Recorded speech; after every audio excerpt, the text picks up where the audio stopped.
ನಿನ್ನೆ ಹೇಳುವಾಗ ಆ ಪ್ರಸಂಗ ಹೇಳಿತ್ತು ಏನಂತ, ಒಂದು ಆಕಳು ಒಂದು ಎತ್ತು ಎರಡೂ ನಿಂತ್ಕೊಂಡವ. ಎರಡನ್ನ ಒಬ್ಬ ದುಷ್ಟ ನೀಚ ಹಿಂಸೆ ಮಾಡ್ತಾ ಇದ್ದಾನೆ ಅಂತ. ಅದರಲ್ಲಿ ಒಂದು ಆಕಳು ಅಂದ್ರೆ ಭೂಮಿ, ಎರಡನೇದ್ದು ಎತ್ತು ಅಂದ್ರೆ ಧರ್ಮ. ಆ ಧರ್ಮವು ಎತ್ತಿನ ರೂಪದಲ್ಲಿ ನಿಂತ್ಕೊಂಡದ, ವೃಷಭ ರೂಪದಲ್ಲಿ ನಿಂತ್ಕೊಂಡದ. ಅವಕ್ಕೆ ಚತುಷ್ಪಾತ್ ಅಂತ ಕರೀತಾರೆ. ಅಂದ್ರೆ 4 ಪಾದಗಳಿರಬೇಕು ಅಂತ. ಈ ಎತ್ತಿಗೆ 4 ಪಾದಗಳಲ್ಲಿ 3 ಪಾದಗಳು ಮುರಿದು ಹೋಗಿ, 3 ಕಾಲುಗಳು ಮುರಿದು ಹೋಗಿ ಒಂದೇ ಒಂದು ಕಾಲ ಮೇಲೆ ನಿಂತಿತ್ತಂತ. ಆ ಒಂದು ಕಾಲನ್ನು ಮುರಿಬೇಕು ಅಂತಿವ ನೀಚ ಅಂದರೆ ಕಲಿ, ಅದನ್ನು ಮುರಿಬೇಕು ಅಂತ ಪ್ರಯತ್ನ ಮಾಡಿದ್ನಂತೆ. ಆಗ ಪರೀಕ್ಷಿತರಾಜರು ಧರ್ಮದ 4 ಪಾದಗಳು ಯಾವುದು ಅಂತ ಅನುವಾದ ಮಾಡಿ, ಆ 4 ಪಾದಗಳಿಗೆ ವಿರೋಧಿಯಾದದ್ದು ಯಾವುದು, ಆ ಕಾಲಗಳು ಮುರಿಲಿಕ್ಕೆ ಕಾರಣ ಯಾವುದು ಅಂತ ತಿಳಿಸಿಕೊಡ್ಲಿಕ್ಕತ್ತಾರೆ. ಮೊದಲನೇದ್ದು ನೋಡ್ಕೊಳ್ರಿ, 23ನೇ ಶ್ಲೋಕದಲ್ಲಿ ಹೇಳುವಾಗ ತಪಃ ಶೌಚಂ ದಯಾ ಸತ್ಯಂ ಇತಿ ಪಾದಾಹ ಕೃತೆ ಕೃತಾಹ.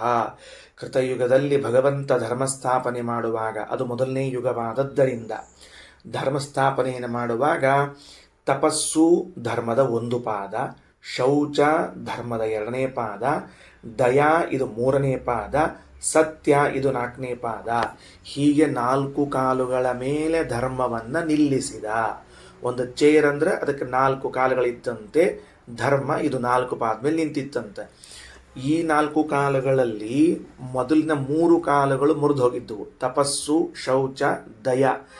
ಯಾವುದರಿಂದ ಮುರಿಯಲ್ಪಟ್ಟಿದ್ದು ಅಂದ್ರೆ ಅಧರ್ಮಾಂಗೈಹಿ ತ್ರಯಃ ಭಗ್ನಾಹ. ಅಧರ್ಮದ ಅಂಗಗಳಿಂದ ಇವು 3 ಮುರಿದಿದ್ವಂತ. ಯಾವುದು? ಸ್ಮಯ, ಸಂಗ, ಮದ. ನೋಡ್ರಿ, ಸ್ಮಯ ಅಂತ ಅನ್ನೋ ಶಬ್ದಕ್ಕೆ ಅಹಂಕಾರ. ಈ ಅಹಂಕಾರದಿಂದಾಗಿ ತಪಸ್ಸು ಎಂಬ ಧರ್ಮ ಹೊರಟು ಹೋಗ್ತದ. ನೆನಪಿಟ್ಟುಕೊಳ್ಬೇಕು. ಪರೀಕ್ಷಿತರಾಜರಂತಾರ, ನೀವೆಲ್ಲ ಮಾಡಿದ ತಪಸ್ಸು ಯಾಕೆ ನಾಶ ಆಗ್ತದ ಅಂದ್ರೆ ಅಧರ್ಮದ ಅಂಗವಾದ ಅಹಂಕಾರ ಬಂತು ಅಂದ್ರೆ ಮುಗೀತು, ಎಲ್ಲ ಪುಣ್ಯ ನಾಶವಾಗಿ ಹೋಗ್ತದೆ. ಅದರಿಂದ ಯಾವ ಕಾರಣಕ್ಕೂ ಕೂಡ ನಾವು ಅಹಂಕಾರ ಪಡಬಾರದು. ನೋಡ್ರಿ, ಅಹಂಕಾರ ಪಟ್ಟಾಗ ಎಟ್ ಸೊಕ್ಕದವಂಗ ಅಂತ ಇಷ್ಟು ಅಂತಾರ ಬಿಡು ಅಂತ ಅನ್ಲಿಕ್ಕೆ ಹೋಗಬಾರ್ದು. ಆಧ್ಯಾತ್ಮದಲ್ಲಿ ಏನು ಹಾನಿ ಆಗ್ತದ ಅಂತೂ ಚಿಂತನೆ ಮಾಡಬೇಕು. ನಾನು ಅಹಂಕಾರ ಪಡುವುದರಿಂದಾಗಿ ನನ್ನ ತಪಸ್ಸೆಲ್ಲ ನಾಶವಾಗಿ ಹೋಗ್ತದೆ. ಇನ್ನು ಸಂಘ, ನಮ್ಮ ಶೌಚ ಯಾಕೆ ಕೆಟ್ಟು ಹೋಗ್ತದೆ, ಮಡಿ ಮೈಲಿಗೆ ವಿಚಾರಗಳೆಲ್ಲ ಯಾಕೆ ವ್ಯತ್ಯಾಸ ಆಗ್ತಾವ ಅಂತ ಕೇಳಿದ್ರೆ, ಸಂಘ ನಾವು ಎಂಥವ್ರ ಜೊತೆಗೆ ಸಂಘ ಮಾಡ್ತೀವಿ ನಮಗದೇ ಪ್ರಭಾವ ಬೀರಿ ಎಲ್ಲ ಹೋಗ್ಬಿಡ್ತದೆ. 10 ಜನರ ಜೊತೆಗೆ ಸಂಘ ಮಾಡ್ತಿದ್ವಿ ಅಂದ್ರೆ ಶೌಚ ಪೂರ್ಣ ಕೃಷ್ಣಾರ್ಪಣ. ಇನ್ನು ದಯಾ ಅಂತನ್ನುವಂತಹ ಒಂದು ಭಾಗದ ಧರ್ಮದ್ದು ಅದು ಮದ. ಮದ ಅಂದರೆ ಈ ಅಧಿಕಾರ ಮದ, ಹಣ ಮದ, ಆಮೇಲೆ ತಾರುಣ್ಯ ಮದ, ರೂಪ ಮದ ಅಂತಿವೆಲ್ಲ 8 ಮದಗಳನ್ನು ಹೇಳ್ಯಾರ. ಆಯಾ ಒಂದೊಂದರ ಮದಗಳಿಂದ ಇನ್ನೊಬ್ಬರ ಮೇಲೆ ದಯಾ ತೋರಿಸ್ಬೇಕು ಅನ್ನುವ ಅಂಶವೇ ಹೋಗ್ಬಿಡ್ತದಂತ. ಇದು 3 ಮುರಿದಾವ. ಇನ್ನು ಕೊನೆಯದೊಂದು ಪಾದ ಉಳ್ಕೊಂಡಿತ್ತಂತ ಕಲಿಯುಗಕ್ಕೆ ಬರೋ ಹಂಗ. ಯಾವುದು ಅಂದ್ರೆ ಸತ್ಯ ಅಂತ.